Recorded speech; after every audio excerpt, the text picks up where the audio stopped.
Today we interview the Cutters. With the help of James Welch, former Grey Goat rider and current Melanzana cycling coach, we interview the Cutters and hear about their journey to winning the 2023 Little 500.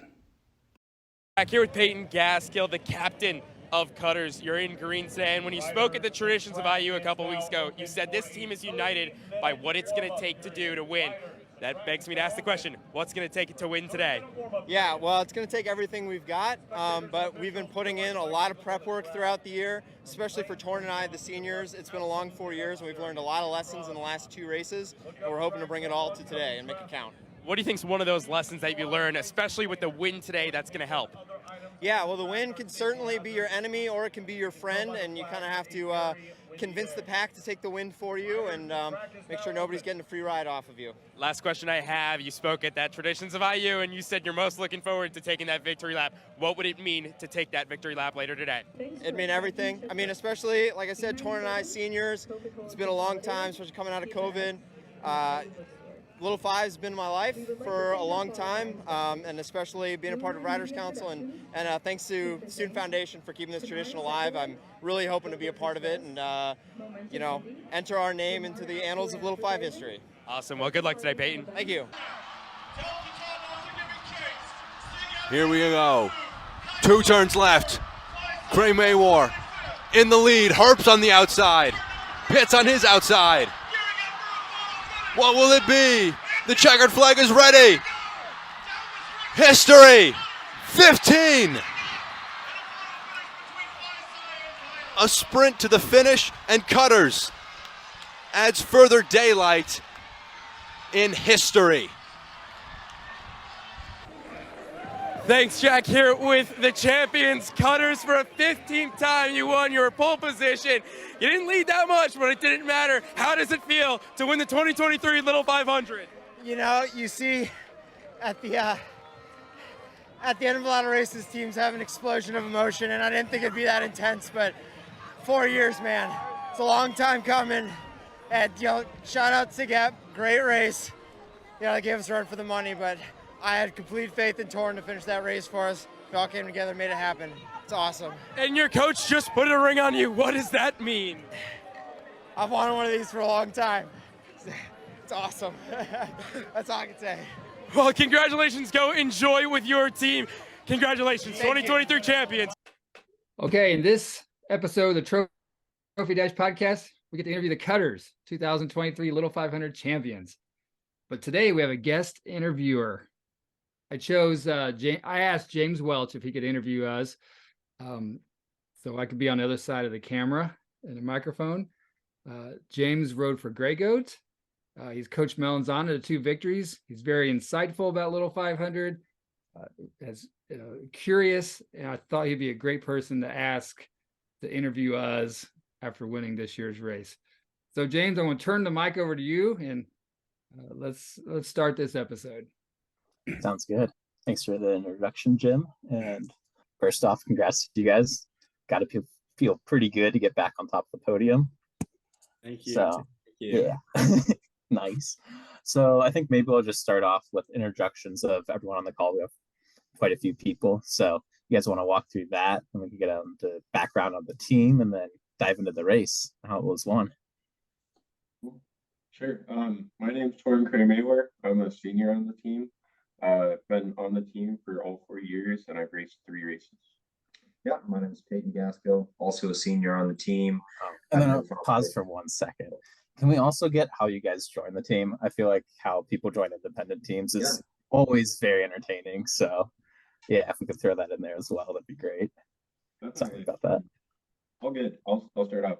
I joined the team my sophomore year of high school. I kind of got into cycling, and I watched Breaking Away. So the only idea I really had of Little 5 was the Cutters and a college race. And I kind of biked through high school, and then when I got to my freshman year, I actually was on a ride with my girlfriend, and we pulled up and met, at the time, Noble Guyon's girlfriend. Noble Guyon was the captain of the team my freshman year. And I talked to her, and she was like, hey, do you guys know about Little 5? And I was like, kind of. I was like, I really want to join the Cutters. And she was like, oh, I can put you in touch. So I was like, all right. And then, I met Noble. I went to ride with him and his teammate Greg. Kind of got on the team, joined the group, and I was off. Nice. Yeah, so like I said, my name's Peyton, also a senior on the team. I found the Cutters. I was actually a rower in high school. I'm a little short for a rower, so I was rowing in college. So I went to go buy a bike. Didn't really know much about Little Five. I'm from St. Louis, so I went to a bike shop in St. Louis where the manager was actually James Cordwright, who rode Little Five for Delta Tau Delta, I believe. So no idea about that connection, but he said, "Hey, you look like a fit guy. I'll give you this bike on a discount, and I'll send your number to some coaches I know." And that's how Jim ended up with my number. And then it was started riding from the team. Started riding with the team from there. So. All right. My name is Judah Thompson, and I'm a freshman. I've been riding with the team for about a year, but it feels like I've been riding with them for 3 years, which I've pretty much been doing. So I got involved with the Cutters basically from my dad. He was a local cyclist and always been involved with the community, and Jim Kirkham, and knew all those guys. So I always knew I was going to be a Cutter. And then sophomore year, I started going on group rides, met Torin, saw how cool he was. Junior year, I started messing around a little bit. I was riding with BKB, looking at some other teams, but I always knew I was going to be a Cutter. And senior year at the Cutters after party, I went up to Jim, told him I want to be a Cutter, and that was pretty much that. We're lucky to have you, Judah. Yeah, my name is Jacob Kuhn. I'm a sophomore on the team right now, and I found out about the team through my friend and teammate Danny. He's a senior. He's a junior on the team, about to be a senior. So yeah, I just started riding with the team a little bit.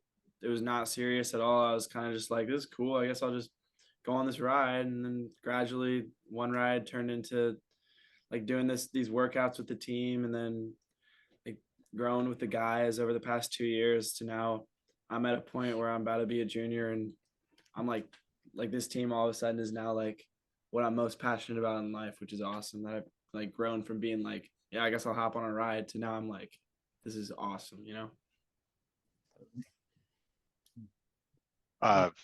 Yeah, Jason, you Go for it. Okay, I'll say. Well, Go ahead. first, I want to say, Jacob, when he said he joined rides for the team, that was in the height of COVID, and we had some virtual workouts. He was in high school, and we were all in our homes, and we would do these Zoom workouts together. And Jacob, as a senior in high school, joined those.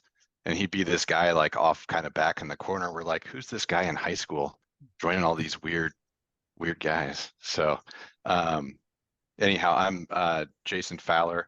Let's see, how did I get introduced to the Cutters? I knew the Cutters. I rode for the Gafambi team and was in beta. We got kicked off campus. Then it was Gafambi. All my teammates graduated, and but I knew some of the guys on the team, knew Jim, and then just started riding my senior year, and have helped out with the program ever since. So. Like my story, I rode with the team in the early 90s. My last race was 94, and I just stuck around for a few years, and then my coaches were ready to kind of shelf the team and kind of put the team away. And so I kind of threw my hand up and offered to help. That was like around 97. So I've been helping the team ever since 1997, which is really crazy to think about. We've gone through a lot of riders and a lot of laps and a lot of memories for sure. None better than this group, that's for sure. That all makes sense. That's a lot to be involved in over the years. Maybe dive into that briefly at some point without focusing too much on the history and keeping it on this year's team. But maybe if we could just touch briefly on how the Cutters was formed, and then maybe like how you've seen the team develop over the past couple decades. Yeah, 1984 was the first Cutter team. They sort of were birthed out of the Delta Chi fraternity that got in a little bit of trouble, and ultimately the bike team kind of got shut down. But there were a few riders left that wanted to continue riding, so they formed an independent team called the Cutters. And that was 1984. And Somehow they won the very first year they were a team. So that kind of kept it going because it was originally just going to be like one or 2 year thing, and their guys were going to move on. But they won that first year, so they got some momentum. Then they attracted some more riders, and they won in '86. And then they had a little more momentum. They won in '88. So they kind of just kept going and going and going. And this year, this was our 15th victory since 1984. So I'd say we still have momentum going. And a lot of those old alumni from the Delta Chi era and the early Cutter days, they continue to come back and kind of support the guys and give them advice here and there. And they support me. So it's really cool to see like 40, 50 years of Little Five experience helping these guys right now. Nice. So then I think this one's more for Peyton and Torin. So you guys joined in 2020. You have back-to-back championships at that point. Going into the year, you have Noble like looking pretty good for the year. So you have a strong team identity. Race doesn't happen. Noble graduates, Greg graduates. Sorry, blanking on Patrick. One other person. Patrick Coulter. Okay, yeah, Patrick graduates. So how is the team looking kind of coming in as freshmen and then shifting over the next couple years? And how has your guys' role on the team changed throughout that period? I mean, when we joined the team, like the guys before us were such a strong team that had really figured out Little Five for themselves. And ultimately, like that was their team. And so Torin and I came in and we learned a lot from them. But coming out of that, like the team did have to spend a lot of time figuring out who we wanted to be. And that was a lesson that Torin and I, especially as like the future leaders of the team, it took us a long time to really figure that out. And it took more people coming onto the team also. Jacob and Judah and Danny, who's on this call, but he's our student coach this year. I mean, all of those guys played a big part in us deciding how we wanted to create our version of the Cutters. And I think that's an important distinction too, is every year is a new Cutters team. The team that we were this year is different than the team we were last year, and it's different than the team was before that, all the way back to 1984. So totally.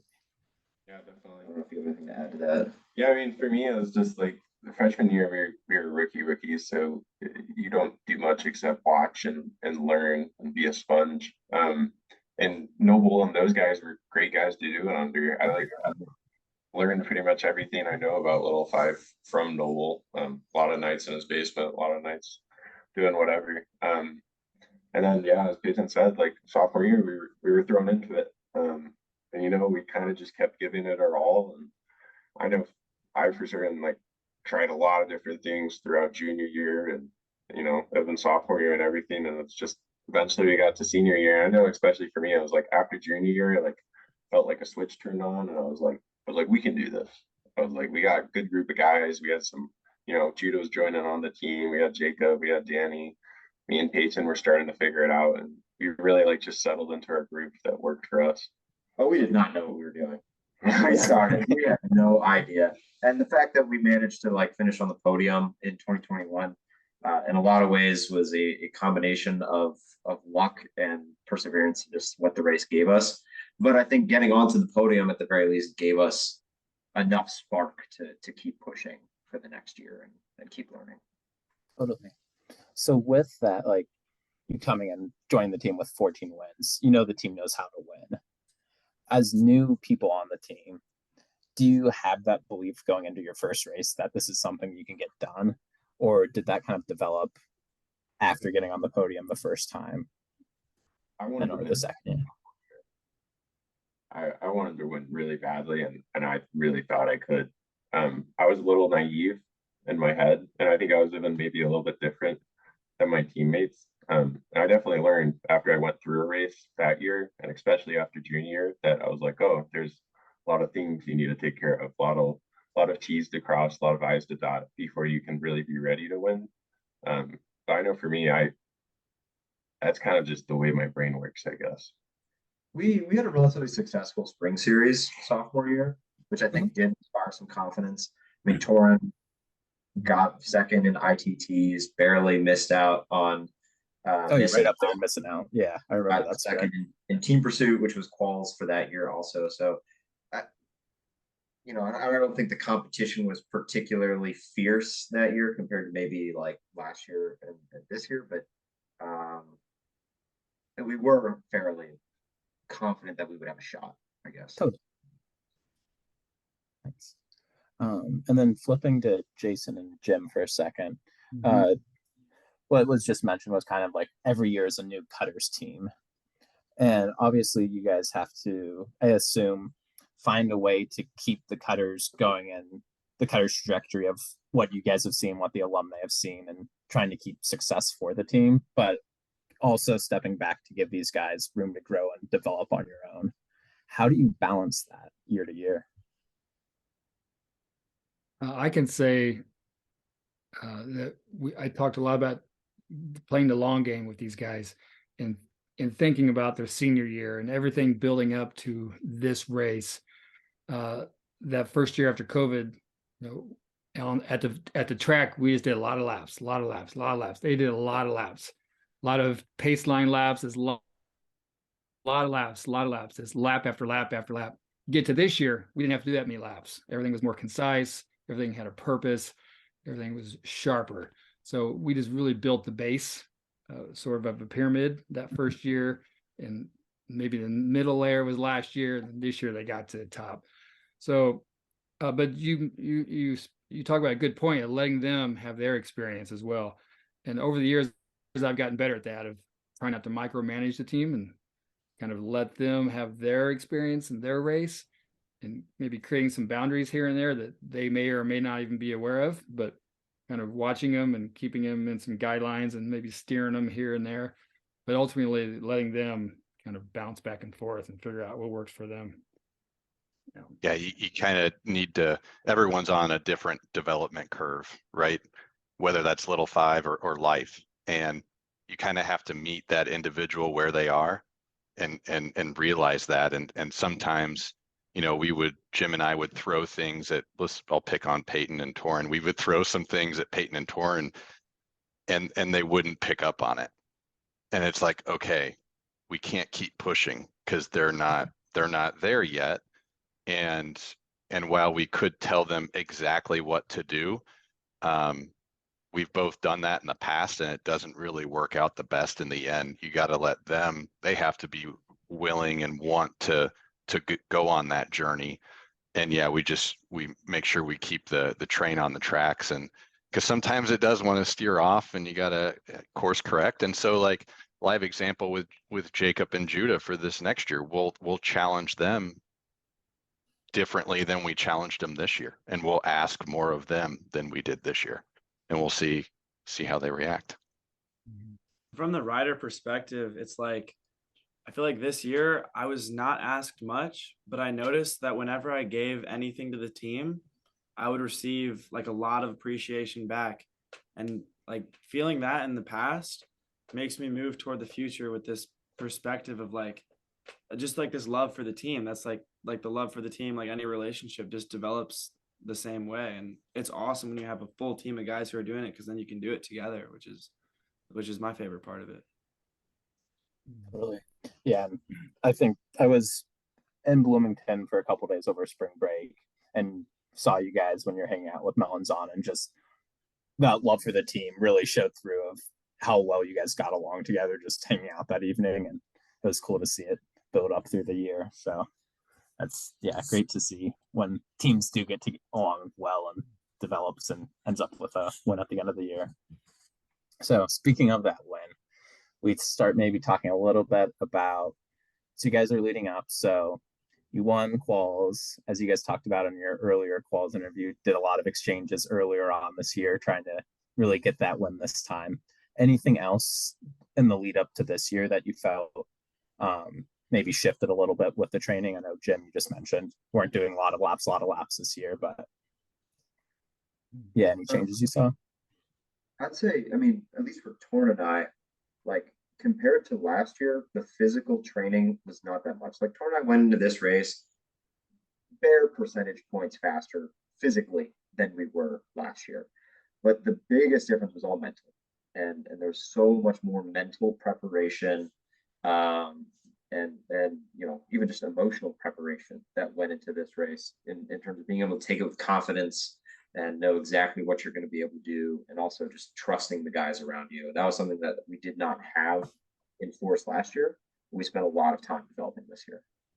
Yeah, going along with that, last year especially, like I was so focused on training, I spent so many hours on it, and it made me really fit, but by a few percentage points. And this year, like the focus, especially building up to the race, a lot of those hours of training, I realized I was like, it's really not as important as maybe having pizza night with the boys, or like just hanging out and having a good time and being like, hey man, like we're training for a bike race and it should be fun and we should get to know each other. And the mental game of aspect of it too, like it was a lot of it was just like giving confidence to each other. And me being a leader, like I wanted to show that I knew what I was talking about, like go through the thoughts, develop good ideas in my head and exude confidence so that everybody can kind of latch on and move forward with like passion and not going to the race burnt out. Yeah, that too. That helps a lot. Something I feel like I feel like for me at least, it's just like every year I get more experience and I learn myself better, and like through making mistakes and like having successes, I'm just like learning about myself. So this year I've been able to train and practice for the race in a way that I think targets for Little Five more, and I feel like just makes me a better bike racer. And hopefully just learning more about myself each year is going to allow me to just have more tools to just keep getting better. And I feel like, I don't know, the biggest thing for me, I don't like to think about it too deeply other than just like try to get a little better, and that's where I'm at right now. I'd add in this team really the mental side, but focused in on the details. And I'm sure other Little Five teams can relate to this, the chaos of getting all of the right equipment set up and ready for race day. Things like trainers and the block for your front wheel, and always and the skewers and the flat pedals if you do all that. And I think this might be the first team in Cutter's history that had it all together, and we didn't have to do any last minute scrambling like day of the race. And so like that's just an example of like the level of detail, the four guys here, Danny and everyone else on the team really focused in on the details this year. Yeah. And I'd say, like in addition to those details, like Torin and I are sophomore year when Jim would be explaining race strategy, or Jim explaining or Fowler explaining race strategy to us. You'd use the analogy like we're just at a 100 level course here. Like this is the basics. You guys are just learning. Like don't even worry about that. That's graduate level stuff. Was kind of the analogy. But we got to this year, and even race strategy and whatnot, we're down to the minutia. We're down to very specific, very granular circumstances, and we're like, it feels good because it feels like we're at the graduate level courses for Level 5, like really talking about specific situations, and because we have the basics mastered. So that was another thing going into this race. We were able to really drill down on the details, very specific situations of the race. So with you guys being around a couple years, you're at that level now. Jacob, Judah, Danny, or is everyone else sitting in and part of those conversations, or is kind of getting everyone else to the base level of what you should be thinking about for a Little Five? Or are they able to get up that ladder pretty quickly with you guys? I'll cut in there. Since we have some continuation going out, that COVID was a break in our lineage, right? So that stuff didn't get transferred. Jacob, Judah, Danny, these guys, they're going to be the beneficiaries of this high level graduate courses. So they get to skip some steps in some ways, and maybe get to graduate courses or master courses or doctorate courses, who knows? But I'll let those guys talk about whether or not they're even aware that they even got to skip steps like that. But they were definitely included in all those talks, all the strategy talks, and all the conversations. Torin and Peyton did a great job of including everybody, sometimes ad nauseum. But there was a lot of democracy on this team throughout the year, for sure. One of my goals this year, definitely like going into it, I knew it was my last year, and I knew I had gotten like a lot of knowledge on the race, and I wanted everybody in on it. Like I wanted the freshmen who didn't know what we were talking about, and then I wanted them there. I wanted them at least thinking about training, thinking about what they need to do, just because it sets off like a great platform for everybody when everybody's there and everybody can be like when you're a part of something, you learn so much more. When you like sit there and you watch and you don't do anything and you just see all these people happening, which honestly my freshman year I did a lot of watching, but I wasn't like involved as much in the process of it. um and so like this year it was just all about involving them and like getting everybody to contribute. And it was cool to watch everybody kind of grow and like be able to contribute more and like find what they were good at and find their place in it where they could really help. And at the end of the day, like we had 7 guys at the end of the year that all contributed to that final day, and it's really cool to have that. Totally. So I'd say going into the race, did you guys have a strategy? Obviously, things shift around so much once the flags wave for that first lap, but was there one that you were like, if things go like the A strategy, this would be perfect. We've got this in the bag if it goes this way. Or did you have a Yeah. couple? And yeah. Yeah, we did. But I'll let these guys talk about it. Someone can say. Yeah, we won it. And we spent a lot of time preparing specifically to do it. And unfortunately, I think we were too marked to be able to get the separation we needed early in the race to do it. But we ended up using everything we trained for anyways to reel Saget back in. And there's a part in the pit where, as we started, or at a time in the race in the pit where we were starting to bring Sig out, reel him back in, and Kyle just turned to us and said, "This is our workout. Like this is what we did. You guys have trained for this multiple times. Like your workout starts now." And he's middle of the race, and we're like, "We've already done this, so now let's just get down to business." And so we weren't prepared to lap the field. We didn't get the opportunity to do it. We certainly used that training. Yeah, we definitely wanted to do something big, but I think the cards come race day were a lot different. I knew like on my first set, I went out there and I was on the right side of the track and I saw every single person lined up looking at me, and I was like, I don't think they're gonna let us go. Which totally changes the race. And I mean, really, what ended up happening is Sig up went, and it was just totally different. At that point, you react, and we had talked about finishing strategies and stuff. We're like, all right, we want to get Torin on the bike safe, and we kind of brought him back without using me too much, and we just set up for a sprint. Yeah. On top of granularity, we were fully prepared for him to sprint as well. So we had backup plans and backup plans. So gotta have those. A caveat is, I think that we, at least for SIGAP, I was talking to SIGAP about this, and they thought I was sprinting, which was, I think, a benefit of missing out getting canceled, is that we were able to kind of shield maybe what some people were thinking. So I think that helped. I think simply put, SIGEP kind of did what we wanted to do in the race.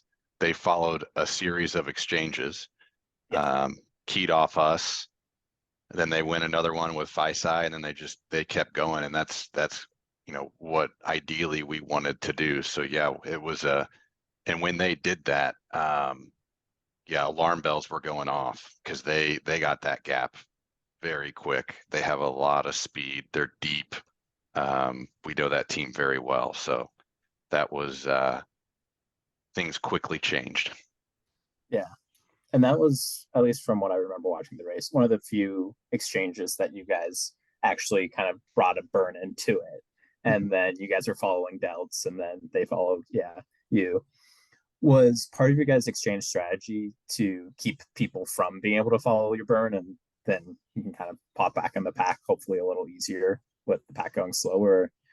Haven't seen many exchanges like that in the past, so maybe we'll start there with you guys' exchange strategy this year. Well, let you go Judah. I personally just wasn't able to get a burn, and I didn't know how. So well, I'll add to that. Actually, we came up with this idea like 2010 or something. So Yeah. 13 years ago, actually, as a way to not use energy on the front end. Mhm. So try to sneak off the pack when the pace is slow. Because honestly, it's really 32 teams versus the Cutters, really. Everyone's watching those guys every lap. It's really hard for them to get away or do anything to surprise anybody. So we knew we had an opportunity to do an exchange off the side when the pace was slow. So this is the first year we really gave it a try, and probably last year we'll get away with it as well. But it worked out really well for us throughout the race. I think by the end of the race, the top teams kind of figured it out, but we had some good opportunities to use it throughout the race, and I think it helped us save energy early. I feel like some of those top teams looked at our pit more than some of our riders looked at our pit when they went by. It was like every lap, but they definitely caught on. And like Jim said, we've kind of sprinkled it in a couple times over the years with maybe one or two riders. Torin did it to Peyton 2 years ago, maybe on your first set, and no one figured it out, and so we're like, all right, we're gonna do some more of that. So probably won't get away with that in the future, but we'll see.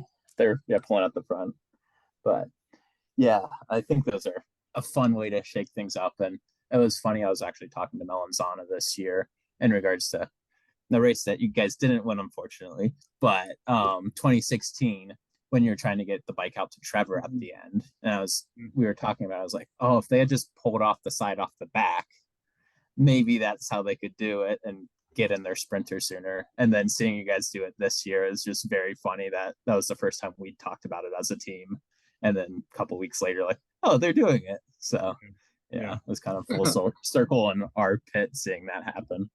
But nice. Yeah, I think exchanges just really burn people out. So yeah, if you can save the energy on those, super helpful.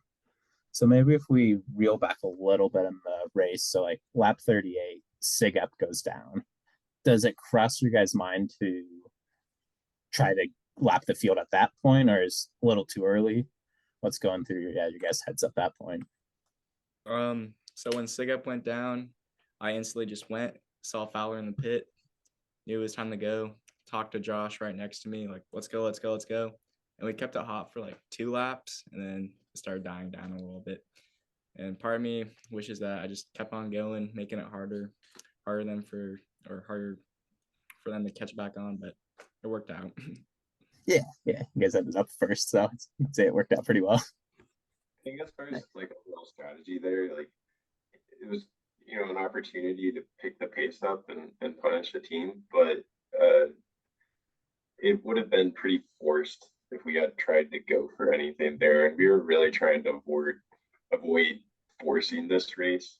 Like going back to the strategy, like maybe lapping the field would have been like sweet and ideal, but like we talked about pretty much every scenario, and at the end of the day, like one of the biggest themes was like we can't force anything, and like whatever the race is giving us and throwing at us, like we have to react to the way it wants almost. And I think Judah did well there, where we just like, all right, lay a little pressure down, don't force anything. And Sigep reacted to that crash really quickly, and they were back on in no time, really. So there wasn't much we could do, I don't think, at that point. Yeah. So then later on, Sigep goes for the break. But to pause for a second, we talked about Sigep a lot. Obviously, they were some of the top competition, second in team pursuit, a lot of fast ITTers, a lot of experience. Who else were you guys kind of looking at going into this race as other teams that you maybe not worried about, but the ones that you're watching out for? It showed at the end of the race that Delts is a powerhouse team. They made it like the second farthest out of all the teams, which is like, I don't know. I feel like that says something. So we were obviously looking at Delts all year, and they're like a really connected group of guys also. And like, I feel like that's just as dangerous as anything. Connected guys that love the race. Yeah. Were there any teams that kind of surprised you? I remember my senior year, we had someone that we weren't really worried about too much. And they're like, oh, they actually did really well, and like kind of gave a run for the money. But anyone, that you kind of Yeah. they're still in the race at this point. I think Alpha Chi is a team that not necessarily surprises us, but Mhm. year in and year out, the last few years, they've been there at the end, and they're always kind of on our checklist. But Which team? Is it Chi Alpha? I'm sorry, Chi Alpha. Chi Alpha. Thank you, not Alpha Chi. A lot of Greek letters. Chi Alpha. Chi Alpha team. So they rode a great race. So that was one. Yeah, to graduate some people that they had last year and then come back and be on the final sprint. Mm-hmm. Yeah, great to see. Impressive. Yeah. And then there's a bunch of teams that kind of were able to unlap themselves towards the end of the race when it slowed down, but maybe we'll get to that. Yeah. Sounds good. I was super impressed by Fidel's. I think going into the race, we thought they were going to have a lot of trouble sticking with the leaders, but they rode really well and sat on long enough to make it pretty far in the end. So that was, I think that was the biggest surprise for me. It was cool to watch this guy do what they did. Yeah, I completely agree. Like, they're actually the only team that I marked that race, and I didn't even mean to mark them. I just saw them go, and I was like, oh, time to follow. Still made it. So you said once SIGEP did break off alarm bells after they get some distance pretty quickly, but then it was a workout that you guys had been putting in. So once the gap stabilizes, is it just it's a matter of time we're going to reel them back in? Or was there a lap that maybe it gets to 180, 170? We need to shut this down immediately. What was kind of the approach there? Well, I would say that it was alarm bells were going off until we caught them. Mhm. Because I know their riders fairly well. I know their coach really well. And when they like to sit in and wait for maybe a later race move. So it was a little uncharacteristic of them, but it was a great move when they went, right? Like, you got to take that. And there was a point where when they had just over half lap, if there was a yellow flag, that could have changed the race. They could have probably lapped. And so that was even when the gap started to come back down, a yellow flag really could have changed things. So for me, it was until maybe we were on the same straightaway with them that felt more like, okay, this is going to happen, because I mean, we were going hard, delts were going hard, and it wasn't coming down that fast.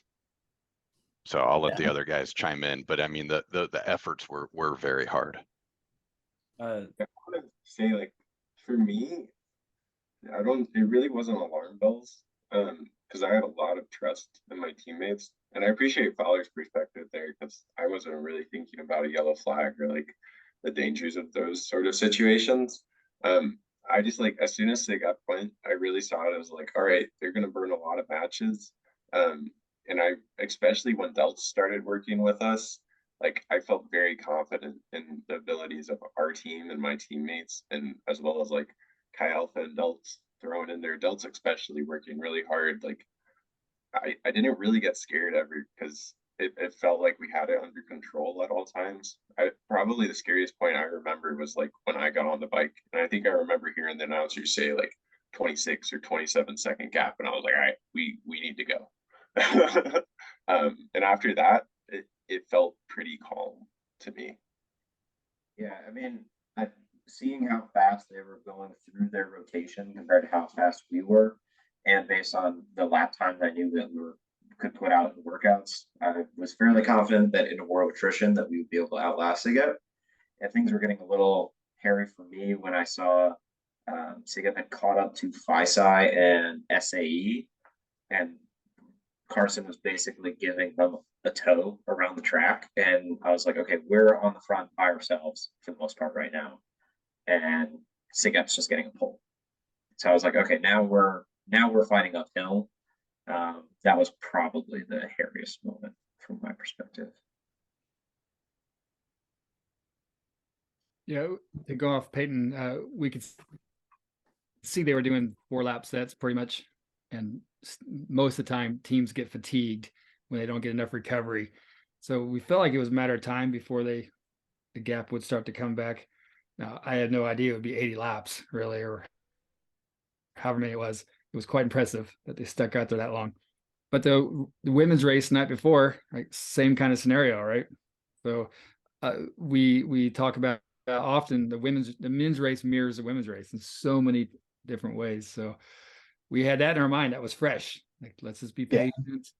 Our goal was to keep the pack moving. So keep the pack together, keep it moving, try to get other teams to help us. And the Delts did a lot of that. And then slowly over 80 laps, we started gnawing away at their lead. Eventually came back. Well, I forget what lap it was, but we caught them like I think it's 160. Oh, 170. I do not have it written down, but yeah, 69 was when they went, and then it was probably in the 50s or 60s when you guys brought it back. But maybe you guys have it. Someone else.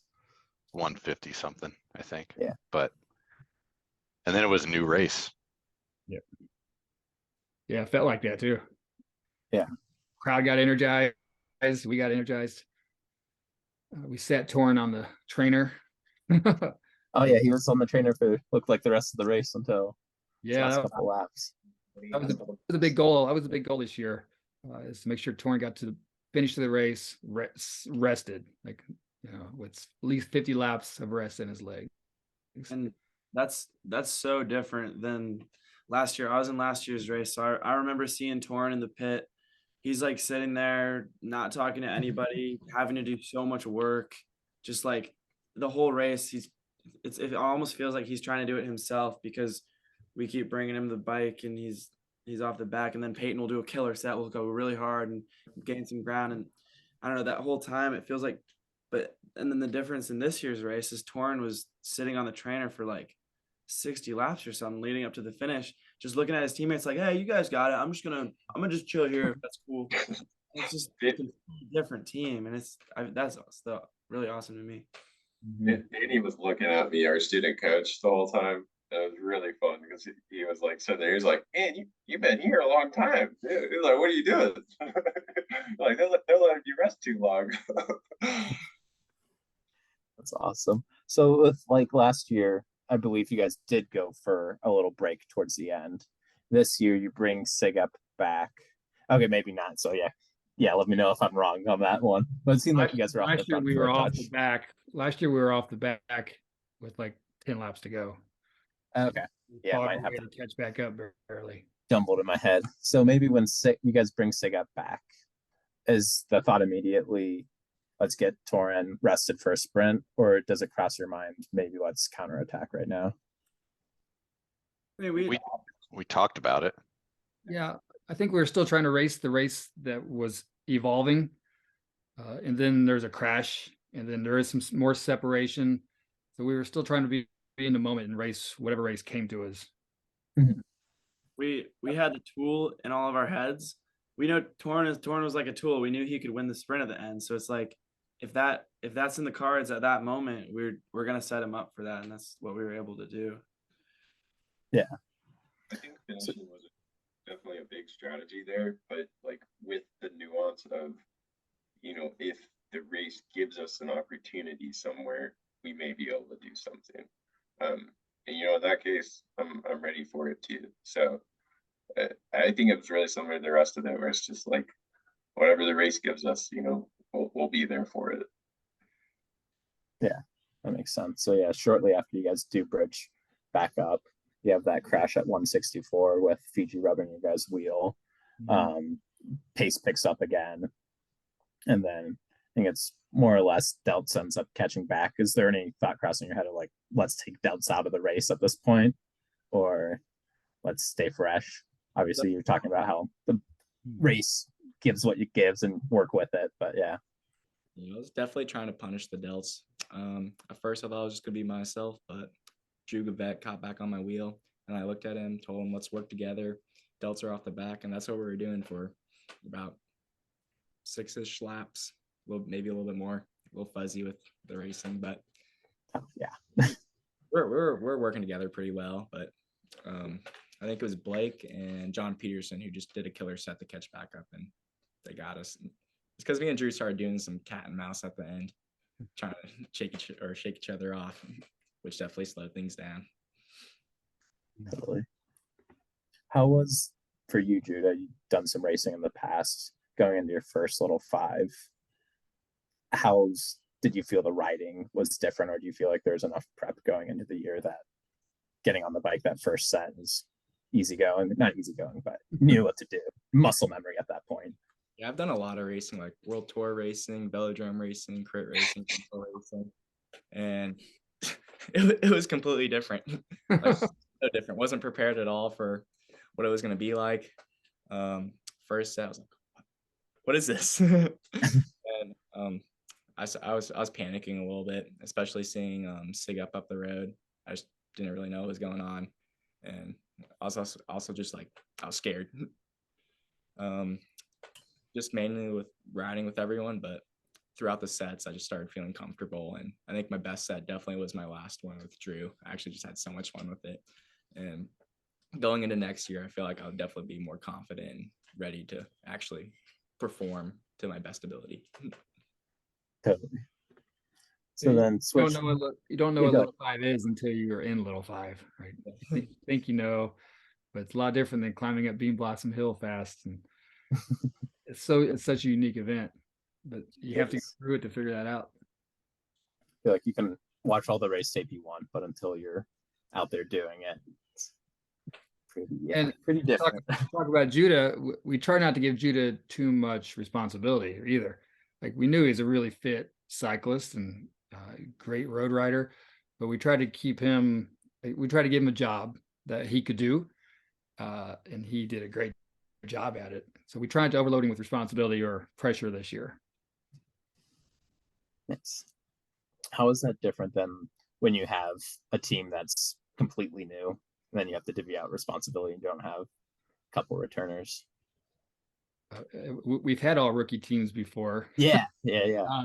And I mean, someone's got to throw their hand up to lead the guys or finish the race. It's not easy. It's rare to win a race like that. So you kind of got to look at it as a building block year. Totally. 2021 was right, all rookie team, and the team changed a lot, even right before the race. The month leading into the race, since the race was later that year and not in April. Some of the graduating seniors, had jobs and weren't going to be around, right? And so you kind of figure it out on the fly a little bit. See how people are feeling on the given day. Makes sense. So I got us a little sidetracked, which if you ask Melons on, I'm pretty good at doing that. But we get back to the end game for the race. Torin, do you know like how many laps it was when you were put back in? How many laps I rode at the end? Yeah, maybe like your last set. Yeah, my last set was probably 5 or 6. 5 or 6, okay. 6, yeah. Gotcha. You come in feeling pretty fresh, 60-ish laps off the bike, I believe. At that point, what's your strategy for those last 5 laps? And then did it end up going, or 6 laps, and did it end up going exactly how you planned, or kind of have to adjust? For me, so it was 6 laps to go. I got on, I was right with the pack. I caught up slowly. First it was like, all right, like, are they going to try to hurt me? But they all knew I was close enough. Nobody pushed it. So I took my time getting up to the pack rather than just like gunning it for no reason. And then when I did get there, really the strategy, like I knew I was the freshest rider, so I didn't think anybody was going to get away from me. I really liked being at the back because I could see everybody, which meant nobody could get a jump on me. And I was confident enough, even though I'm a few bike lengths off Josh's wheel, that if he did try something, I'd be able to either, hop on the wheels following or go directly to him. So really, like, I felt like I was in a good spot. And ideally, I wanted to go with a lap to go. I felt like I could run the fastest lap at the end of the race. And the way it worked out, it just kind of worked out. Josh sat on the front for, 4 laps or so. I got to sit on the back in a safe position where I felt like I was watching everybody. It was 2 laps to go on the front straight. Well, if you go back a little bit further, 2.5 laps to go, I kind of was able to box Jonathan Frazier in, kind of missing out style. Everybody was lining up. And I went ahead and took 4th place. And then going across the front stretch with the tailwind, I was able to slide up to 2nd wheel pretty easily. Nobody really fought me for it. And then once I was there, Josh noticed me, and you could tell he wanted to have that front position. And we fought a little bit through turns 1 and 2. I didn't want to go quite yet, so I let him have it. And on the backstretch, really, like, I was just looking for somebody to go. I went ahead and kind of went to the front. This is backstretch of lap 199. Yeah. This point. Yeah. Okay. I went to the front, and I left room for Josh on the inside, and Pitts could have gone around on the outside. He had moved up at that point. And really right there, I was ready for somebody to go and for me to come around them, or I was ready to take it from the front. And I kind of picked up the pace enough that Will didn't want to go, and Josh went ahead and did. And when Josh went, we met at about turn 3, and I knew I needed to beat him out of it. So I fought really hard for that position. And then once I came around to that last lap, it was pretty much exactly what I wanted. I hadn't done much work. I hadn't had the fighting for the position was probably the hardest part, I guess. And once I got it, it was the lap I had ran a million times in practice. I've been telling everybody I talked to about the sprint. It was so cool because I launched out of turn 4, and from that moment forward, it didn't feel like the race anymore. It felt like a practice lap. I don't remember seeing anybody on the infield. I don't remember seeing fans, and I didn't even see any riders next to me. It was just a really surreal moment where I kind of it worked out the way I wanted to, and I just it was the lap I had seen a million times. And it got to happen, which was really cool. Yeah. At what point in that lap are you does it hit you that you've won the race? It wasn't until I was over that line. I mean, you saw I didn't really have a celebration until after. No, celebrations for it the whole way, but yeah, celebrations are cool and everything, and I would have liked to have done something cool, but I mean, just going back for the whole year and my 4 years, I was so focused on crossing that line first that there was no celebration in my mind. There was nothing there in my mind. The only thing I was thinking about, and if you look at my face too, those last 6 laps, I was going to be first to cross that line. I needed it so bad. And I mean, no matter those 6 laps, I guess there wasn't really a strategy and plan. I just knew that I wanted to take it from a lap to go. And if anybody was going to fight me for it, I was going to be on their wheel. I was going to be ready to take it. Yeah. With crashes in the past couple races towards the end, is that in your head at all in regards to positioning? Or you felt the track was in a better condition and not too worried about it this year? Crashes are super huge, and they're always in my head when I'm in a sprint, especially in Little 5. The past 2 years, I did a really great job of moving to the front, so I could be away from those crashes. And this year, even I was where I needed to be out of it. Because really, when you're coming into it, if it's pretty slow, it was fine. When we're just crawling 6 people and we're not doing anything, you don't have to be that scared of crashing. It's kind of that last push whenever it starts that you get scared. And so for this race, I ended up being 2nd wheel about when we were all pushing for it, so I was in a safe position. There's anyone who has a 6th sense to avoid a Little 5 crash, it's Torin. Yeah, I have been the past 2 races. The crash has been right behind me, so maybe it's just about trusting my instincts as well. I think even for the 3 races Torin and I have been, our team has never gone down in any of those 3 races. And I don't know if that's statistically significant at that point for a major team not to go down 3 races in a row, but it has been fortunate for us. It's all those laps you did. Protecting your front wheel and looking out for it. I mean, Yeah. I want to score by the bump drills. When we go out there and we try and push each other off each other's bikes. yeah, we I think do that that a lot. helps at the end. You learn the moments where you might go down. Like it's important to realize that this is a moment where I might crash, so I'm gonna not do this anymore, you know.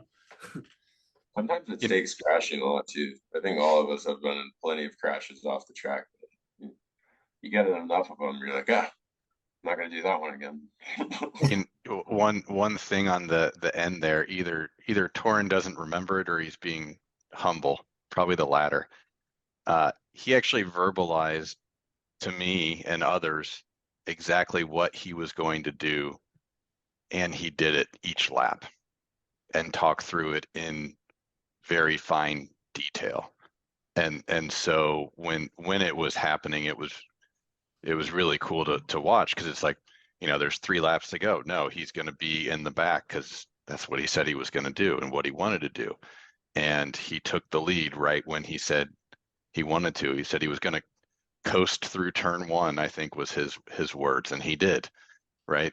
And so, you can have goals and write things down, but when you verbalize them to other people, I think he was kind of accountable to us in a way, right? And then just to see that execution and the end result was pretty special. Yeah, I think I forget to talk about it honestly, because I mean I know, I guess I did verbalize it to you guys, but like that scenario, kind of exactly what happened, has been in my head since, I mean, maybe even last year. Like last year, I didn't really get the chance to ride the sprint I wanted, and it was actually like I would have rode the same sprint I rode this year last year if I had gotten the chance to. I mean, it may be even multiple years of thinking about that scenario to the point where like it's hard to talk about because it was there. Like I didn't have to think about it anymore. Like my body knew what to do, my mind knew what to do, and I felt it. At that point, it was all just about relaxing and winning, which is yeah. When I got off the bike on that last set and handed to you, and I saw you rejoin the pack, I was like, he's got it. Because like I just, like you said, you were doing exactly what you had told us you were doing, and we spent the last 3 years racing each other, and I feel like every time we do a sprint lap, you just chip away at how you win that sprint lap until it just got perfect, and it was unbeatable. I was like, he's got it. So. Nice. So Peyton, you knew it was game over as soon as Torin goes in. What about the rest of you guys? When do you know it's a flag? So when it crosses the line? For me personally, it's as soon as I saw the yellow flag hit on my last set, which was the Cutter's third to last set, because like my biggest job was to make sure that Peyton was going to be able to get the bike to Torin so that Torin was with the pack. So if I was too far off the back, it would not be good. I was fresh, and I was ready to see an opportunity to get off the bike, but that yellow flag was like the best opportunity we could have gotten because it was very, very safe in that moment. And we exchanged under yellow. Yeah. Jacob to Peyton, yeah.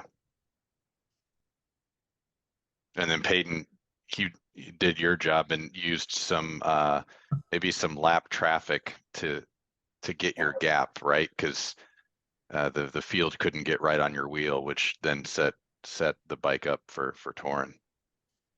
I bet he learned to do that while he was doing all those laps his sophomore year. That's right. Peyton always knew how to do that, man. If you watch Peyton in street sprints this year, he's not a dude that can accelerate a bike as fast as him. I know I can. Like I do pretty well against Peyton in most of our races, but if you give us a 50-meter line and we aren't going that fast, like he's gonna dust you every single time. It's just I understand why Jacob thought we were gonna have it at that point, because the hardest part probably was Jacob to Peyton. I was like, all right, like how are we gonna get through that one? We got the freebie, and with Peyton on the bike, like I think every single one of us knew, like, yeah, he can get me a gap. Yeah. I think that was one of the special parts about our team is, and we would say this, like, we don't have a 1, 2, 3, 4 on the team, like you, because everyone is a tool with a unique job, and my best effort is a 10-second effort, like just pure pop. And so the rest of these guys have so many laps in their legs that I was only needed in the race was to go really fast for a short period of time. So 17 laps. And 17 laps and it worked out perfectly. So I want to touch on that aspect. It really was going into this race, man, talking about like, oh, who's the fourth, who's the third, who's the one, who's the two. Like, there wasn't an answer, man. Every one of us was great at different things, and it was like, all right, you let them have fun doing that. If you looked at Jacob, he was smiling all day, having fun in the paddock. You know, everybody trusted me the sprint. They were like, yeah, you do that. We trusted Peyton to get a gap. We knew Judah was just going to eat laps, chase things back. So when you got four guys that you just trust and you know can do their job, it works, man. Totally. So past couple years, like, you could let me know if you felt the same way, but it's pretty gutting when you lose the race, putting all that effort in. This year, completely different feeling. Yeah. I mean, how exciting were you? As like, your guys' pit looked so happy when it came together at the end, but can you put it in the words of, once everything comes together, like you said, you've been visualizing that sprint for years. Has it sunk in yet? Do you think it will? For me, it finally did. It took a long time though. Actually, it really didn't sink in. Like after the race, man, I sat down and I was so done. I was so tired. Like, I don't know if it was all the emotions, the whole year, 4 years, like whatever it was, but it was a lot.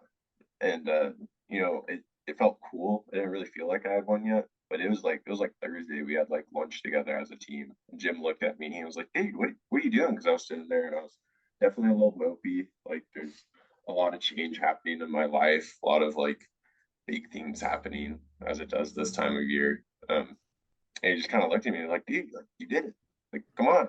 I was just like, "Yeah, you know, you're right." Like, it did happen. All of the work was worth it.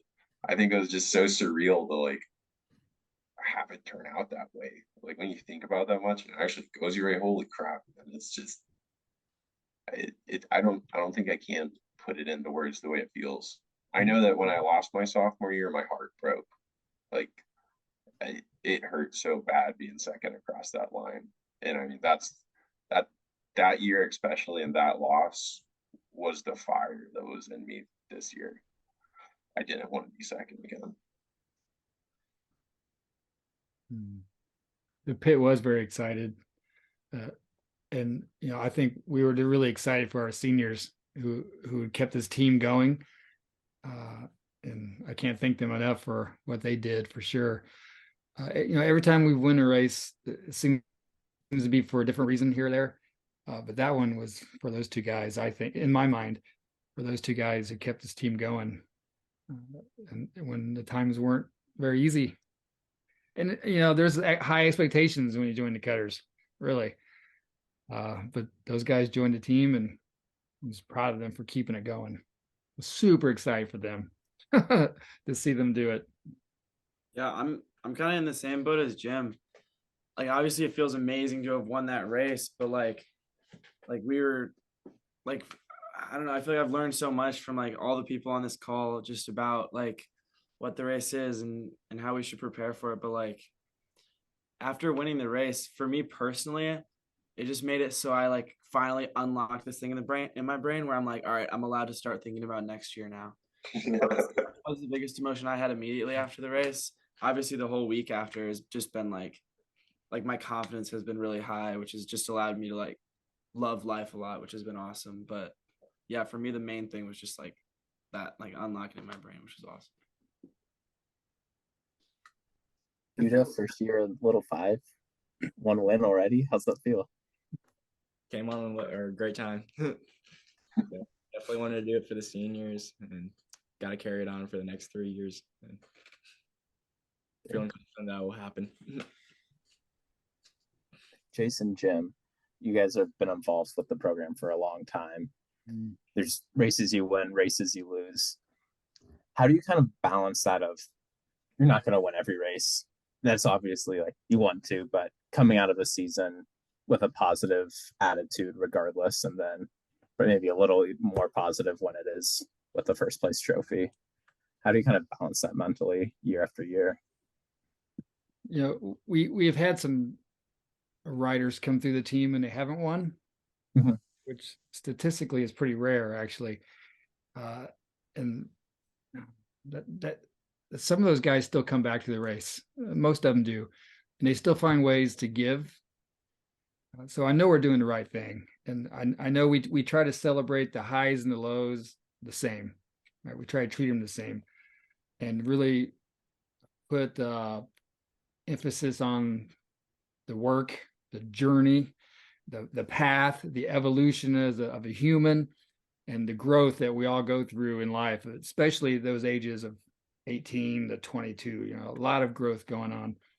So we really try to emphasize that. And you know, we cry when we lose, and we cry when we win. So it's everyone wants to win. Winning makes it more fun, I guess. But we try. At least I know I do. Is just keep the team moving. Just keep the team moving. Make sure it's fun. Make sure the guys are working hard. They're growing, and then the right people find the team in the future. And we try to connect with the guys in the past. I don't know if that was an answer or not, but there's no real formula other than just trying to have unity and fun, and allow people to grow at their own pace. Yeah, I think you know, Jim said the journey, and that's a big thing we focus on. It's not like you know, first week of school and we're talking about winning the race. We actually don't talk about winning the race that often. It usually comes from the riders, not from the coaches. For me, you know, it's really about seeing individuals like these four guys and the others on the team, the other three as well, of committing to a goal and really putting everything they have into it. That could be the race, that could be ITTs, whatever you want. And what's so rewarding is seeing when someone commits to that fully, and they might not get it. And that's okay. And it is tough at times, but there's a lot of life lessons that happens in Little Five. And I think that's the special stuff. You know, these guys, they're not going to remember much about the race 5 years from now, 10 years from now. They will remember the journey to the race day. And that's the big stuff. If I can add in a little bit here, I think you guys both hit the nail with the hammer when you said journey. Like, honestly, the feeling at the end of these three races has, like, I think was weirdly similar for me. Like, winning was super fun, losing like was super sad, but in a way, like especially this year, I was like so sad about that the journey was over. Like when I crossed that line, I crossed that line first. It's like, yeah, you know, fantasy ending, you know, it's like, yeah, it happened. We did it. But I had so much fun with this team and all these guys for 4 years. And just knowing that, like, it's the last time I'm going to be on that track. I think that hurt more than the win felt good. Like, I'm going to miss this team a lot. I put my heart into it, and I put my heart into it every year. I always got everything I wanted out of it. It was just, it's going to be sad saying goodbye to such a magical, like, amazing thing. Yeah, I think it's really special for Torin to walk away with a win here, because it shows him that, like, all this stuff that he put in, and because Torin has lost the race at the end. He's been the guy on the bike at the end of the race twice now. So him to cross the finish after being like, I don't know, I feel like it's really awesome for him to have that. I was gonna say, it's the last time we're on the track until Jacob and Judah's victory lap next year. I'll be there. Oh yeah, unless you end up with the 5th year, that's an easy solution. But otherwise, I got that. What's that? I said I have the eligibility if I want to. That's right. Get after it. So let's say if it is next year, what's the team looking like next year? You two are graduating. You got Jacob, Judah, I believe Danny. How many other guys are coming back? We got Thomas Borowski coming back. He was a freshman on the team. And then I think the only other two are two guys that have just been around the team, right? Kyle and Jake. Chris. Chris Hutto. Chris, yeah. James, the right people find the team at the right time is a little phrase I always use. We don't go out and recruit people. We just kind of try to create a good environment. So if people want to join the Cutters, we always accept people. And if you're nice and you don't quit, you tend to have an influence on the team.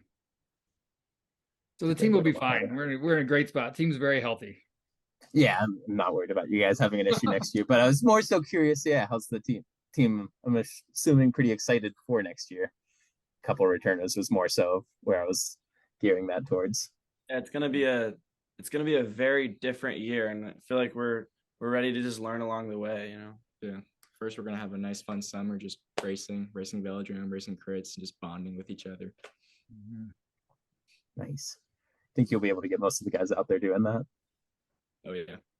Yeah, we'll see. Yes, we'll see who shows up. Yeah. Hopefully, get Thomas's car in soon. That'd be helpful.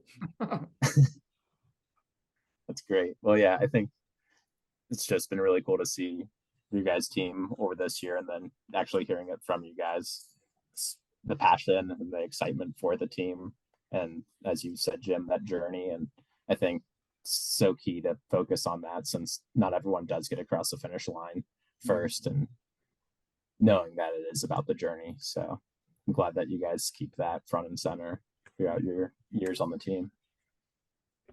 Yeah, there were years in the past where, even when I was coaching, that wasn't necessarily the primary focus, and it kind of showed. But I made a switch, and it's paid off a lot. That's great. Anything else you guys want to hit on right now?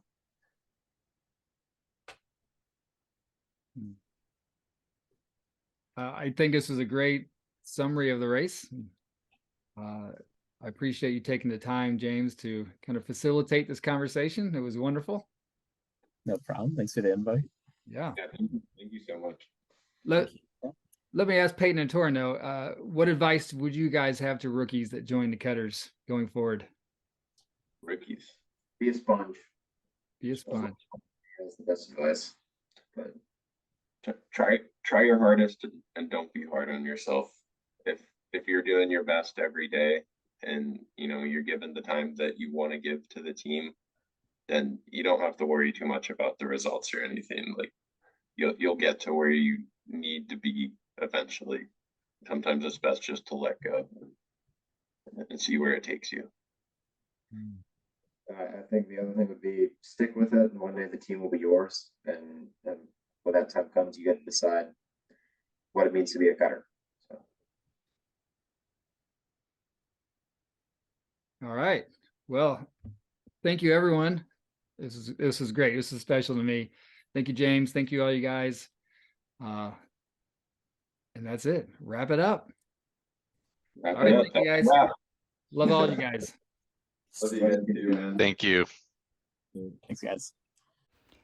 Thanks again, fellas, for your time. And thank you for everyone who's listening and watching all these episodes and these stories about Little 500. Thank you.